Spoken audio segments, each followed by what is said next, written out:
តើអរគ្នាបានដឹងស្រាប់ហើយតាប្រហែលថ្ងៃមុននេះគឺមានរឿងអីកើតឡើងជាមួយនឹងប្រទេសវេណេស៊ុយឡា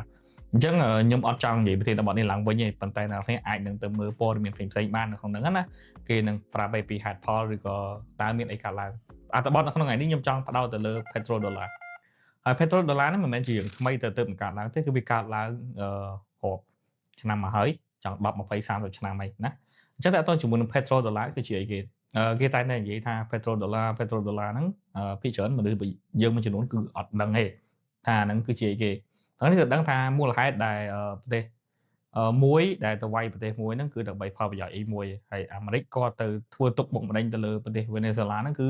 ជាមួយនឹងហេតុផលធំមួយដែលខ្ញុំអាចលើកមកនិយាយបានទីមួយគឺទៅលើរឿង petrodollar តាមពិតទៅតើតើជាមួយកន្លែងនេះគឺក្រុមហ៊ុនប្រេងមួយចំនួនដែលគាត់បូមពីរ៉ែរបស់គាត់ណាប្រទេសវេណេស៊ុយឡាហ្នឹងគឺគាត់លក់ពីច្រើនមកឲ្យទៅប្រទេសខាងចិនហើយនិងប្រទេសកុម្មុយនីសនៅក្នុងហ្នឹងអញ្ចឹងតើតើជាមួយកន្លែងនេះដែរគឺ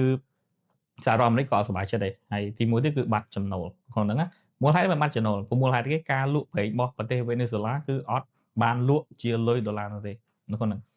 អញ្ចឹងដល់ពេលយើងកាត់អឺមេដឹកនាំចោលតមកទៀតយើងដាក់មេដឹកនាំថ្មីដែលរណបជាមួយនឹងប្រទេសមួយដែលជាប្រទេសអាមេរិកហ្នឹងតមកទៀតយើងធ្វើការលក់ប្រេងនោះទៅឲ្យប្រទេសផ្សេងៗដែលជាម៉ួយរបស់គាត់ប្រចាំណាឬក៏អតិថិជនរបស់គាត់ប្រចាំហ្នឹងតែលក់ជាលុយដុល្លារវិញអញ្ចឹងកន្លែងនេះដែរគឺធ្វើឲ្យលុយដុល្លារមានការកើនឡើងខ្លាំងឬក៏មានកម្លាំងកើនឡើងខ្លាំងនេះហើយគឺជា petrodollar ហើយវាកើតឡើងតាំងពីប្រហែលឆ្នាំមកមុនតាក់ទងជាមួយនឹងប្រទេសសាអូឌីអារ៉ាប៊ីទទួលបានការការពារពីសហរដ្ឋអាមេរិកពីណាគេក៏ដោយអត់ហ៊ានប៉ះប្រទេសមួយនឹងទេដោយសារតែប្រទេសមួយនឹងសន្យាថាប្រេងដែលគាត់បានគាត់លក់ជាលុយដុល្លារនៅក្នុងហ្នឹងប៉ុន្តែមួយរយៈក្រោយនេះខ្ញុំឃើញថាសាអូឌីអារ៉ាប៊ីបានធ្វើការដកជើងឬក៏ដកដៃពីសហរដ្ឋអាមេរិកមួយចំនួនដែលលក់ប្រេងជាយន់ដោយបើចិនណាហ្នឹងហើយហើយក៏ត្រូវការពារពីប្រទេសចិនដូចគ្នាអញ្ចឹងនៅក្នុងនេះដែរខ្ញុំអត់ស៊ីជម្រៅជាមួយនឹងការវិភាគនយោបាយទេប៉ុន្តែខ្ញុំចង់ឲ្យដឹងថាពេលណាដែលមានព្រឹត្តិការណ៍ fundamental នឹងកើតឡើងទាំងនេះឲ្យដឹងថាតើលុយអ្វីកើនឡើងហើយតម្លៃអ្វីដែលកើនឡើងនៅក្នុងមាសកើនឡើងដូចគ្នាដុល្លារក៏កើនឡើងដូចគ្នាចុះពីរនឹងប្រែមួយគ្នាមួយណាឈ្នះជាងមាសឈ្នះហើយនៅក្នុងហ្នឹងប៉ុន្តែបើសិនជាយើង compare